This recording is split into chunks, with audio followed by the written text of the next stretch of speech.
Olá, boa tarde a você que nos acompanha agora aqui pelo nosso portal RC1, também acompanhando o nosso Esporte Notícias. Principais informações do mundo do esporte chegando até você. Daqui a pouquinho, fechamento aí da quinta rodada também da fase de grupos da Sul-Americana, da Libertadores. Final de semana agora vem mais uma rodada também do nosso Brasileirão, Fórmula 1. Também vem mais coisas aí, né? Bomba acontecendo aí pela nossa seleção brasileira, CBF mais uma vez sendo assunto. E você acompanha com a gente as informações também nessa tardezinha agora de sexta-feira aqui pelo Esporte Notícia.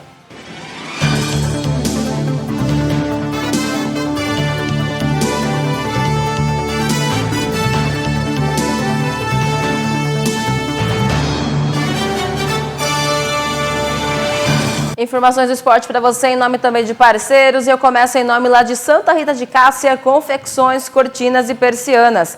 É a loja mais completa aqui da cidade, da nossa região, no quesito aí de vestuários e também, claro, aquele cuidado, né, para sua casa, na coleção completinha de cama, mesa e banho, também cortinas para a casa toda e muito mais para você. Os melhores preços também na Praça Francisco Simões, número 156, o telefone é o 3652-1987 ou então pelo 98131-8731. Santa Rita de Cássia, confecções, cortinas e persianas.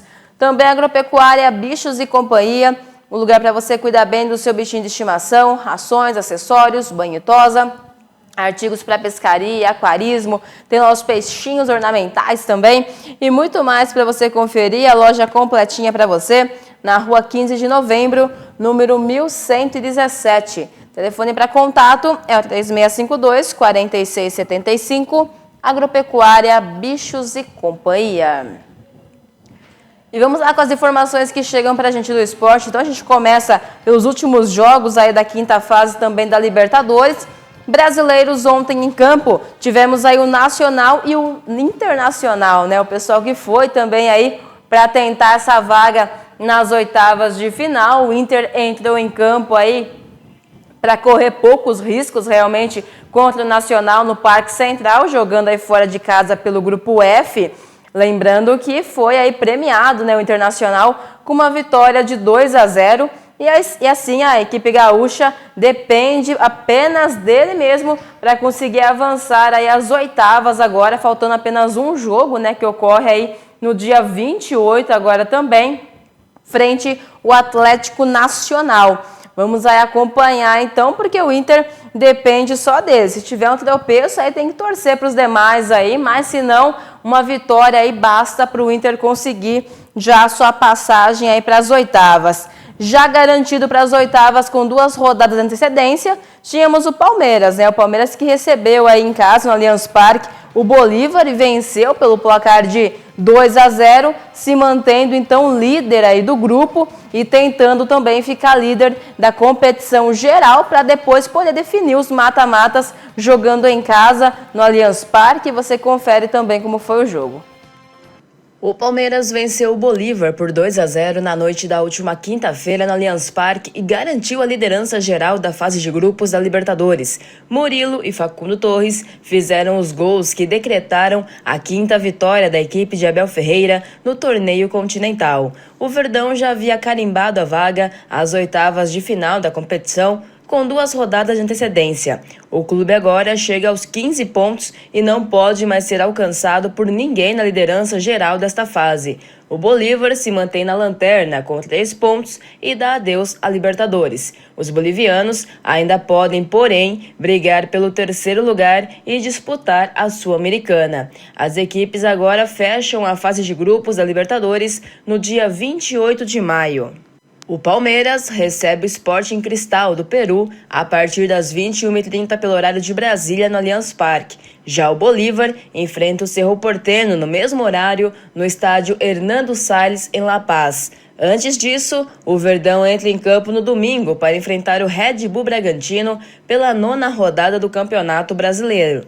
O duelo está marcado para acontecer às 18h30 pelo horário de Brasília, no estádio Cícero de Souza Marques, em Bragança Paulista. O Bolívar enfrenta o Clube Gualberto Villarroel, Clube Desportivo São José, pelo Campeonato Boliviano.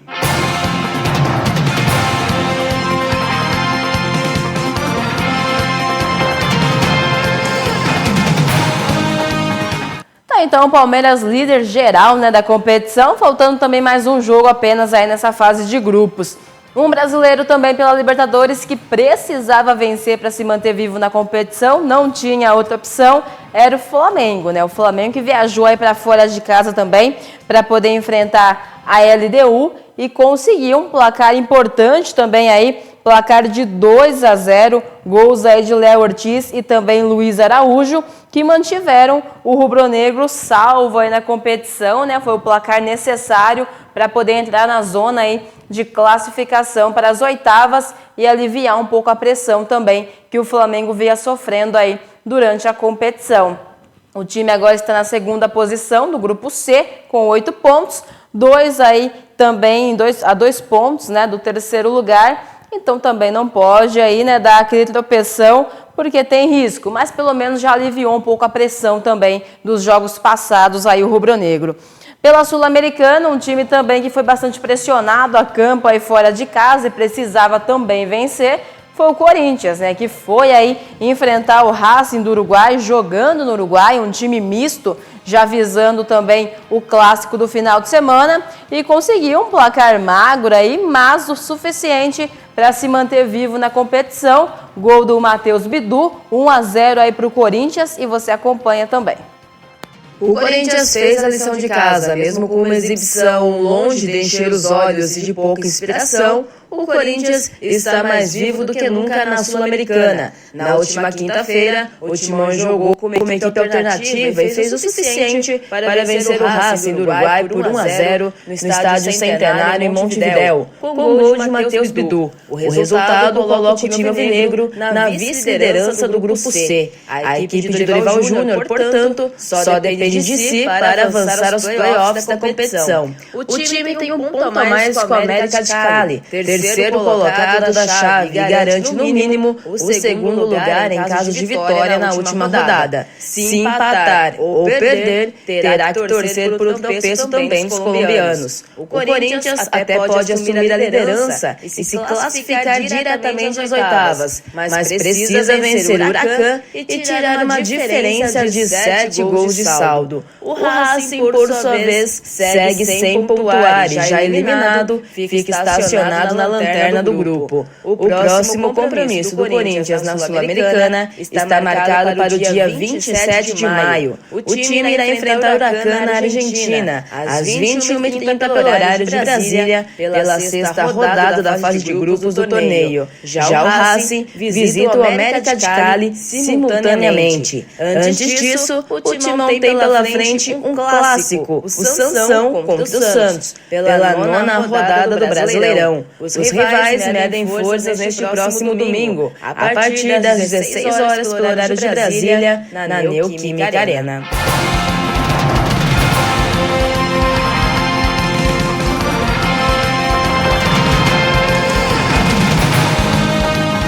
É um placar aí que mantém o Corinthians vivo na competição, né? Mais um jogo aí, precisa vencer para depender apenas dele e conseguir ir para os playoffs aí pelo menos também e tentar assim avançar para as oitavas da Sul-Americana. Mais um time brasileiro também pela Sula que venceu e venceu bem foi o Atlético Mineiro, que enfrentou aí também o time de Caracas na noite aí da última quinta-feira, venceu pelo placar de 3-1.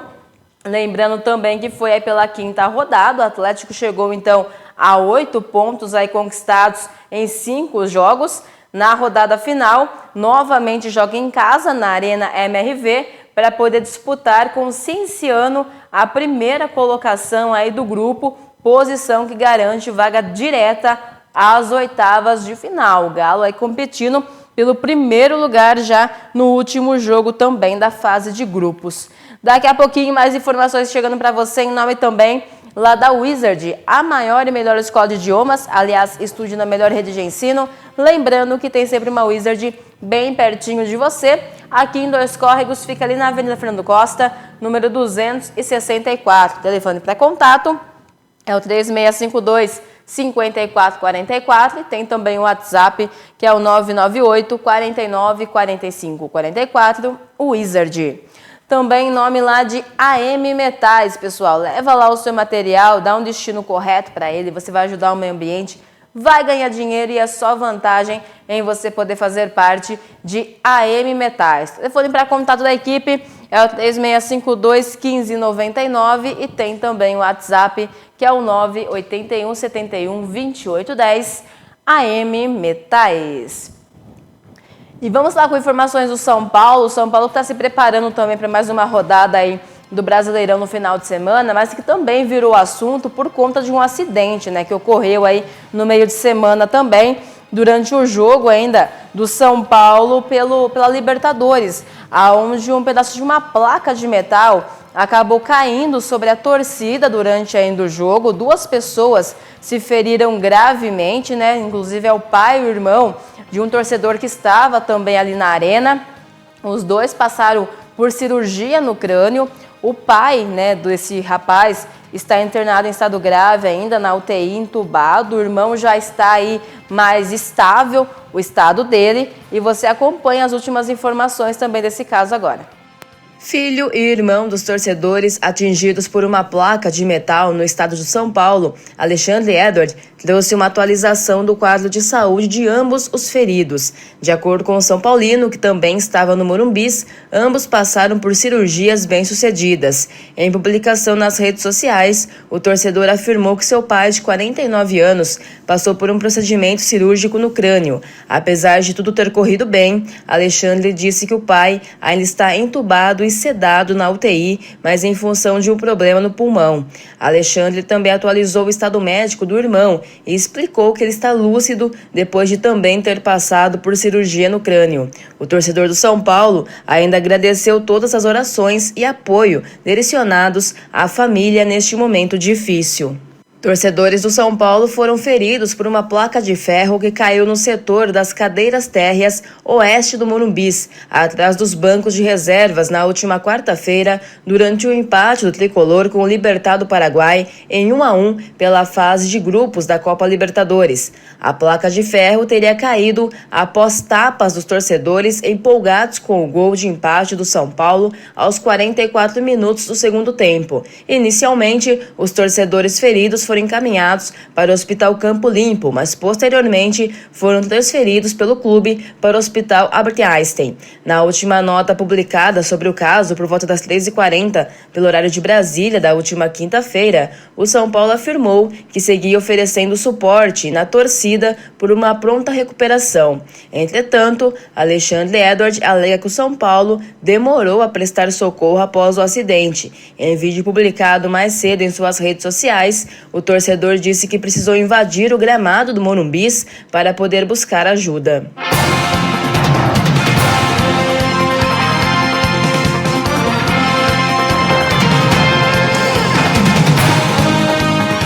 As informações então também chegando do São Paulo, né? Esse caso aí realmente chamou atenção, repercutiu esse acidente que ocorreu nesse meio de semana ainda.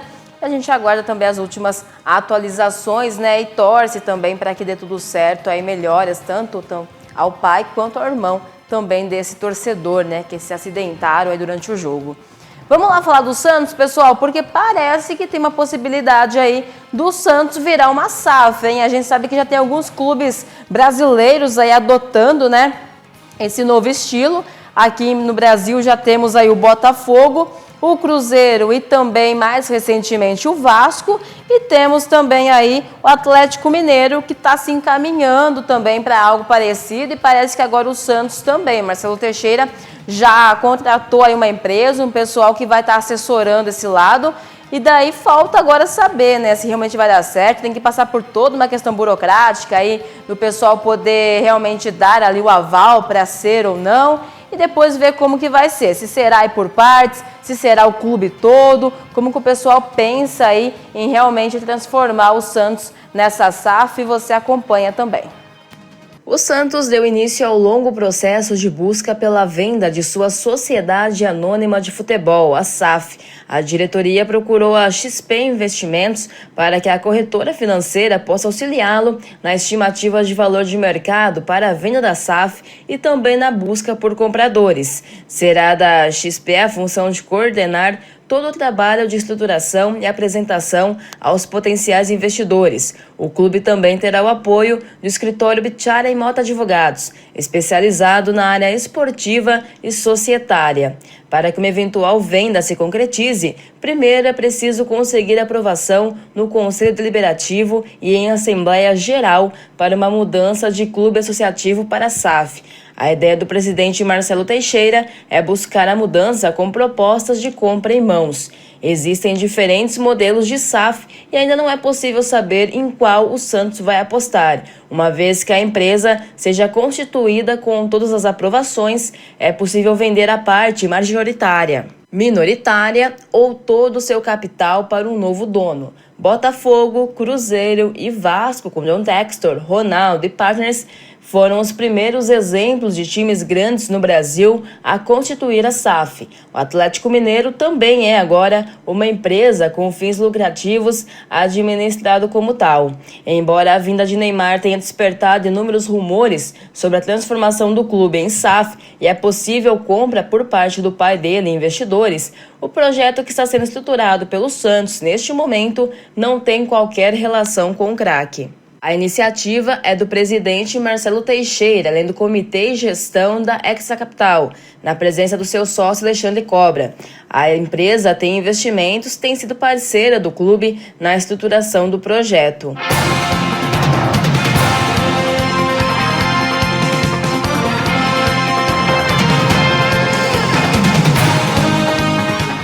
Aí, vamos aguardar então, né, se o pessoal vai ou não dar o aval aí para toda essa pesquisa de SAF para o Santos e como que isso vai ser também determinado daqui para frente. Vamos lá com mais informações daqui a pouquinho para você, em nome também da Vero. Com a Vero você tem os melhores planos aí de internet, aliás, internet de qualidade é com a Vero e você acompanha agora o recadinho também com a gente. Bem-vindo à sua admirável internet nova. Admirável internet nova. A Vero põe o mundo ao meu dispor. Fibra e muito conteúdo. Na sala, no quarto, onde for. Aqui, o sinal é bem mais potente por causa do novo Wi-Fi 6. Quero música, vídeo e também TV, mas o papai dançando é melhor nem ver. Admirável internet nova. É a nova Vero. É a nova Vero. Admirável internet nova. Vero, do tamanho do seu mundo.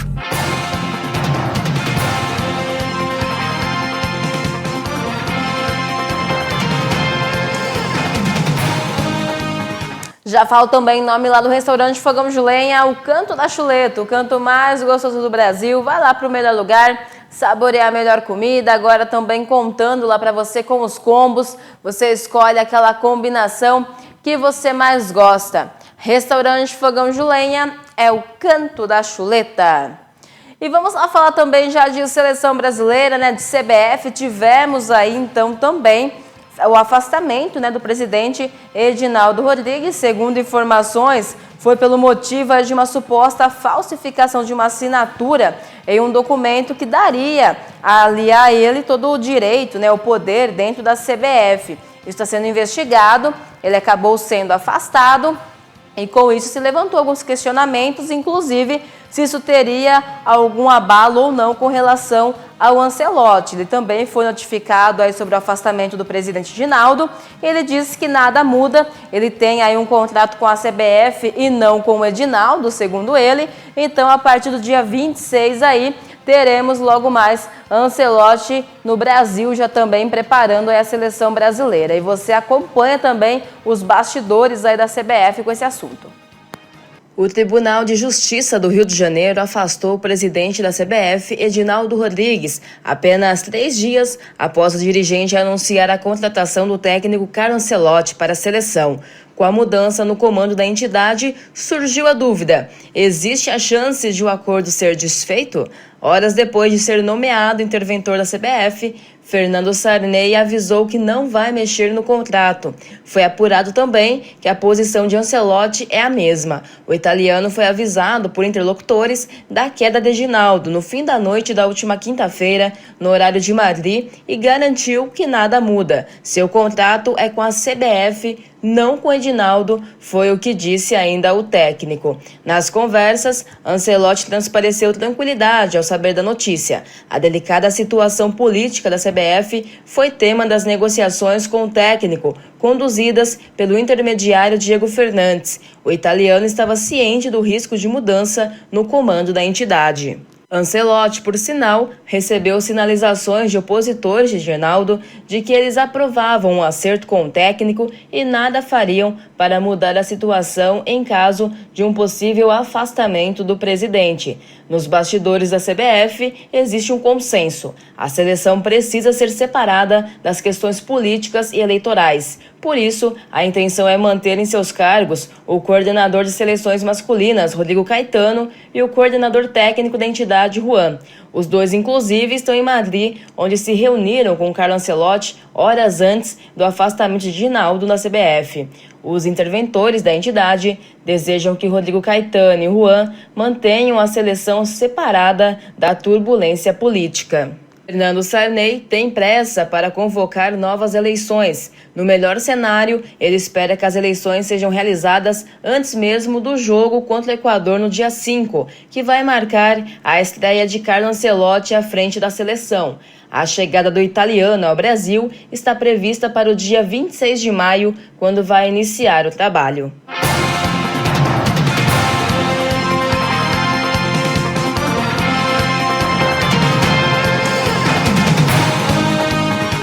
Aí, pessoal, informações então também da CBF, né? O pessoal, como bem falou na matéria, tem pressa aí de já fazer uma nova eleição para ter um novo presidente aí à frente. O pessoal tem a expectativa de já ser alguém escolhido aí antes dos jogos aí do meio do ano do Brasil, né? Quando já teremos aí o Ancelotti também aqui no Brasil, preparando aí à frente da seleção brasileira. Vamos acompanhar os nomes, né, que vão estar aparecendo e como será feita também toda essa eleição aí. Daqui a pouquinho mais informações para você em nome também lá da Fantasy Bet, pessoal. Fantasy Esportes para você, que é, aliás, o seu site de apostas, para você poder aí colocar fé, né, naquele seu palpite. Tá aí a todo vapor os nossos campeonatos também. Então já aproveita e explora a emoção dos eventos esportivos com a Fantasy Esportes. Lembrando que é a sua plataforma confiável para experiências emocionantes e também apostas bem-sucedidas. Então vem você também fazer parte aí da Fantasy Sports.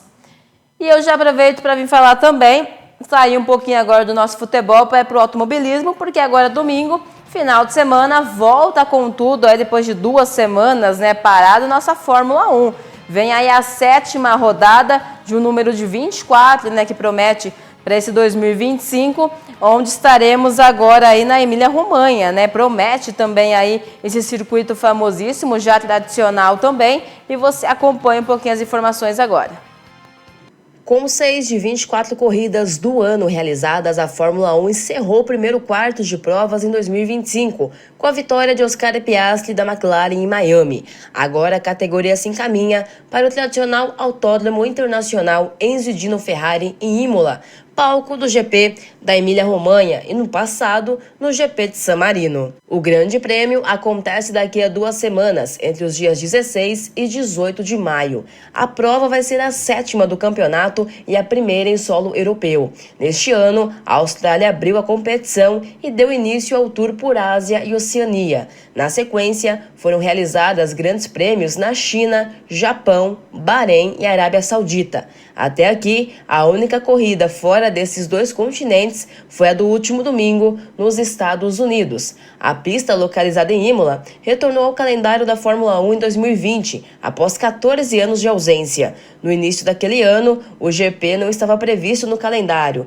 Entretanto, por causa da pandemia de Covid-19, algumas provas tiveram que ser canceladas e outras foram incluídas, como a do circuito italiano. Naquele ano, a vitória após corrida tumultuada ficou com Lewis Hamilton, então piloto da Mercedes. O GP da Emília-Romanha não vai ser o único dessa temporada em solo italiano. O tradicionalíssimo circuito de Monza recebe a Fórmula 1 também em setembro.